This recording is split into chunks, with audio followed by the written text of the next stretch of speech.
Hey, I'm going to tell you about the absolute worst way a hamster could ever die.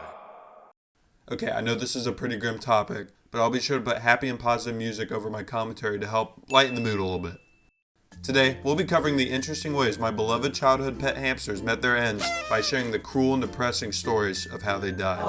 At a very young age, I was given my very own hamsters to take care of, and it went terribly wrong. So sit tight, grab your Subway Surfers gameplay to pay attention, and enjoy my tragic tale.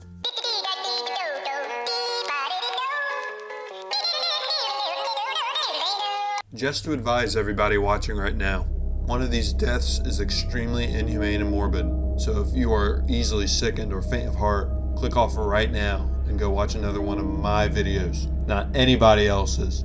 Okay? Okay. It all started when I was a wee lad, about 6 or 7 at the time. I had always wanted my own pet. My family had a few cats at the time, but they weren't just mine, you know? I had always seen fish, gerbils, and hamsters at the pet store, which gave me, as young as I was, the genius idea of having a hamster. Just about any young kid wants to take care of their own pet, so I remember asking my parents, Mummy, Daddy, can I have a hamster, please, pretty please? They were probably hesitant at first, as they should have been. I was probably 6 years old, so a child that young taking care of an animal on their own was probably not the best idea. But my parents made the responsible decision to let me have one anyway.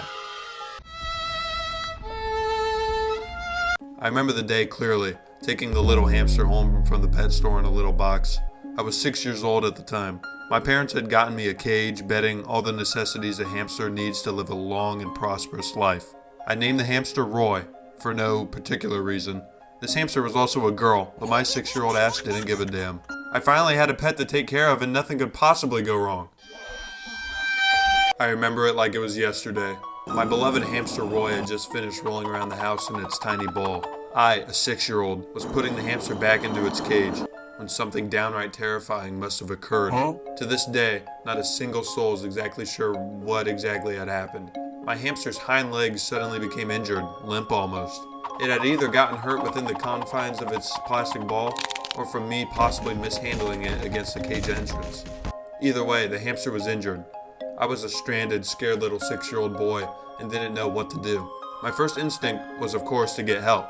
What else could I have done?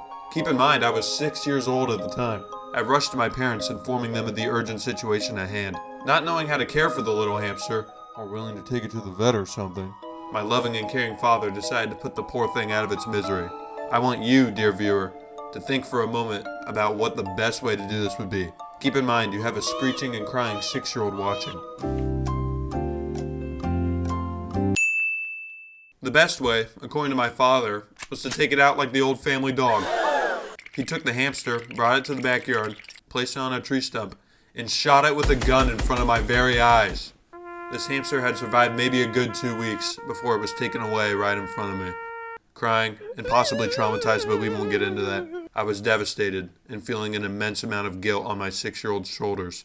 I seemed to have caused this hamster to become injured in the first place, so it was my fault, right? Not long after, in the cold month of December, I, practically depressed now, returned home from a long day of elementary school to a note from St. Nicholas himself. The note instructed me to check my old hamster cage, still set out in my room like a painful memory. There was now another hamster in it, my last chance. This time, now more mature at the ripe age of 7, I knew I had to be very careful.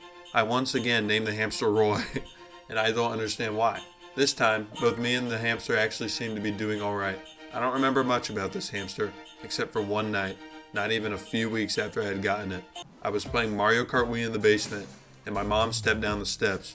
I had just finished a race on GCN Mario Circuit, and the victory music was playing. Yes, I know this by heart. She looked at me and told me the tragic news.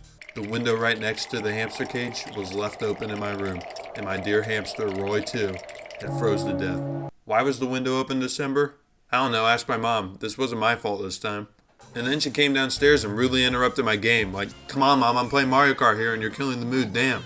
I remember just sitting there so desensitized from the previous incident and going back to playing the Wii. Of all the hamster stories I've read online, I've never seen any where the hamster was taken out by a bullet to the brain. I think the frozen one was kinda rare, but definitely not as unique. If anybody out there has any theories as to what happened to my first hamster, Roy, I would appreciate any and all discussion. Also, feel free to share any crazy hamster or just pet deaths in general and leave them in the comments below. I would love to hear if anybody out there in the world has had a similar experience to me. So with that, I'll see you all next time.